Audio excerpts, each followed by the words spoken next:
In the season 1 finale, we get more backstory on Asan and Claire's relationship. Claire got to the point where she was fed up with Asan. She was actually going to therapy because she realized that Asan was not her soulmate. And in defense of Claire, Asan was an asshole. He was stealing rich people's prized possessions, the kind of guy that would hop on Reddit and buy a bunch of GameStop stock just to stick it to hedge funds. But he had also had a fling with Juliet Pellegrini. She wanted to continue it, but Asan told her, no, I can't do that to Claire, and he ended things. But right before Claire ended things with Asan, she found out that she was pregnant, and that changed everything. Now, present-day Asan is really beating himself up over Fabian's death. He's not quite sure how to handle this. He doesn't want to let Pellegrini off the hook. He wants to continue going after him, and he's confiding in Ben. And Ben reminds him, dude, you have a family. And not only do you have a family, it's actually Raul's birthday today. Don't you have something planned for him? So Asan hands over Fabian's dog to Ben so he can watch him, and he heads off to Claire and Raul's. But as he's going there, he realizes that he's being followed. Now, he doesn't know this, but he's being followed by the same guy that killed Fabian. So Asan takes off, running through a parking garage and jumping on the roof and getting away. And just for good measure, he turns around, makes eye contact with the goon,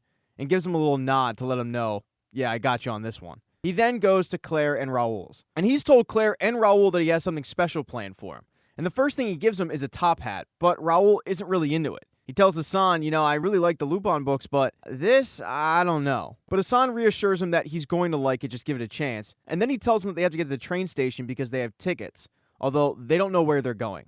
So the group heads off to the train station for this mysterious trip. Now, back at the police station, even though Yusef is off the case, he can't shake it. He knows that he's missing something with this case, and he works all night trying to figure out where it is and connect the dots. And in the wee hours of the morning, he gets an alert on his phone letting him know that it's the author of the Lupin books' birthday that day. And since he worked all night, he decides to call out. Now, the other two detectives on the case, we'll call them Tweedledee and Tweedledum because they don't have a freaking clue. They get to work the next day and realize that he's gone, but they don't think anything of it.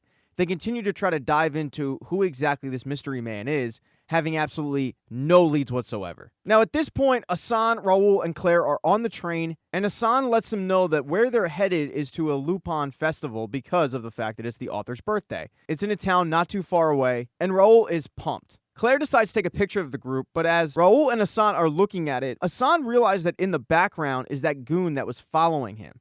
And he realized that he has to do something. Now, the goon had called Pellegrini to let Pellegrini know that he was on the train and he had eyes on Asan, and he's pretty sure that Asan had no idea he was there. And Pellegrini tells him to leave Asan's family, but make sure to get rid of Asan for good. Unfortunately for this guy, Asan is onto him. And he remembers that he bought Raul a birthday cake, so he decides to light it on the train and sing happy birthday to him just to get an excuse to get the group drinks because, cake dries out your mouth. So Asan walks to the back of the train, all the way to the back, place where they hide the big storage items. And of course, the goon follows him, but it gives Asan the jump on the guy. And Asan beats him up and locks him away, thinking that he's gotten rid of the issue. When he returns, though, Claire's a little pissed off because not only did he take forever, but he returned without drinks. And Asan tells them that he got into a fight. It was just a skirmish, nothing major, but it had to do with a guy who brought up the best Lupin book. Asan disagreed.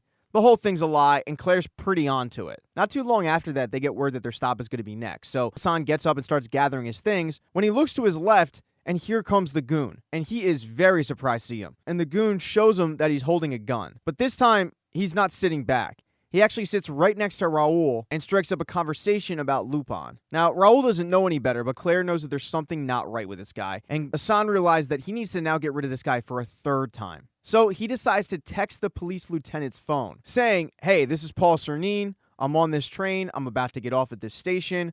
This is what I'm wearing. Let's meet up for coffee and talk about this whole thing. But the genius is he describes Pellegrini's goon. And since this is a few towns over, the lieutenant can't get to him, so he has to call into that precinct and have cops waiting for him, and they have no idea what Paul Cernine looks like. So when the train arrives at the station, Asan tells Claire and Raul to go ahead, he'll catch up, with Pellegrini's guy holding him at gunpoint saying, we're going to walk off the train, don't make any false moves.